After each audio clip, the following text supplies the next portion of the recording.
Honorable Kabogo, my question relates to the immediate challenges facing the world of technology, both here in Kenya and overseas, that I'd be more concerned about here in Kenya. You know that recently we've had cyber attacks targeted on critical government websites and government services.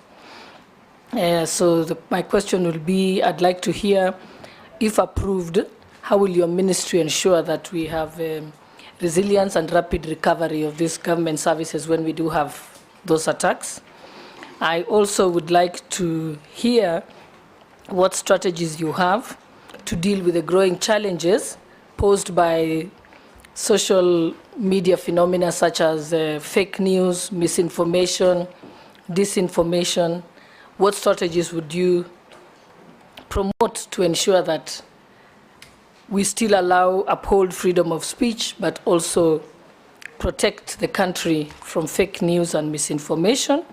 And lastly, also your ideas on how to deal with the big challenge of concern by use of unethical use of artificial intelligence to terrorize people or to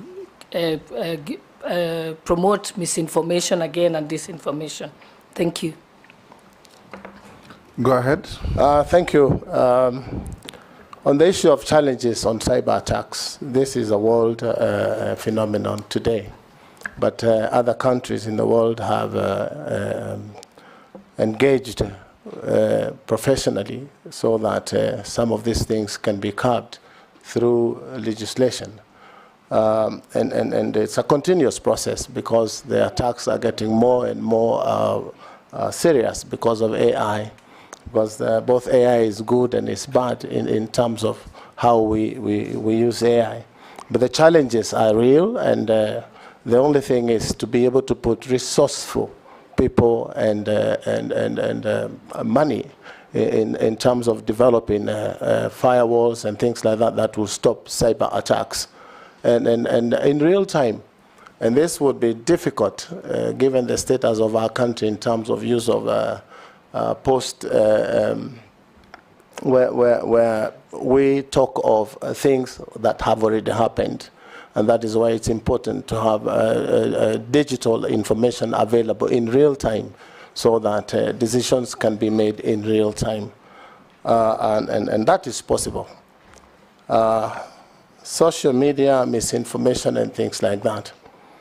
Apparently, this is happening again in the whole world, where very energetic young men and women on social media take to social media to send information, some fake, some real, some by use of AI. They could easily get my picture as Kabogo and use it to spread fake news as it is me who is saying.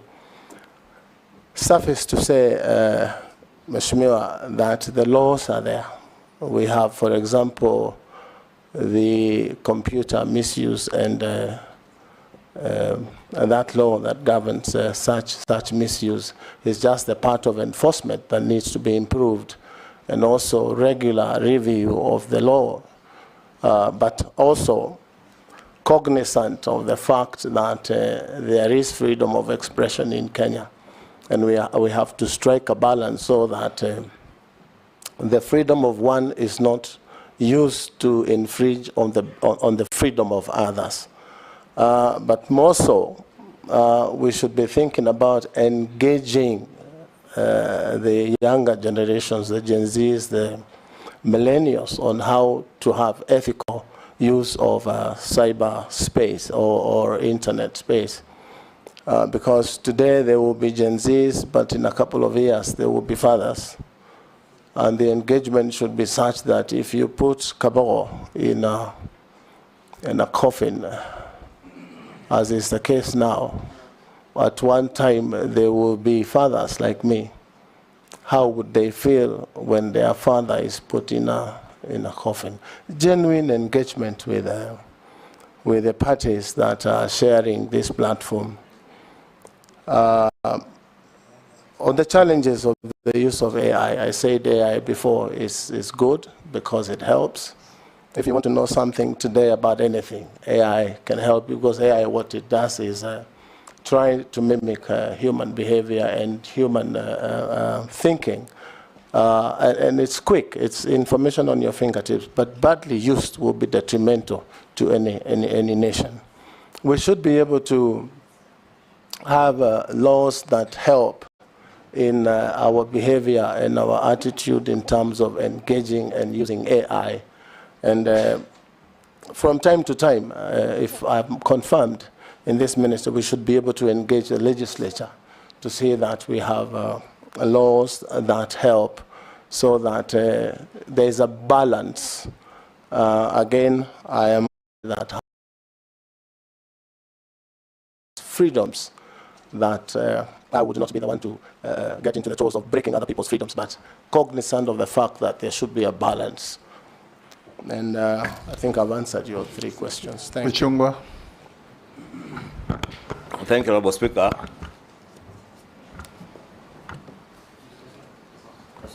Thank you, Honorable Speaker. And maybe just for the record, the nominee is my former governor in Kiambu.